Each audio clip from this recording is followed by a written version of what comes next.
शतका आरंभीचा.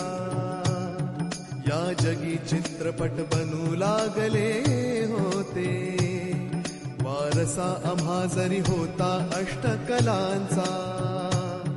हे तंत्र आमच्या देशी आले नव्हते, पण करुणी ठाम निर्धार योगी वृत्तीने. फाळके ऋषींनी खडतर व्रत आचरले, अर्जुनास जैसे लक्ष एकची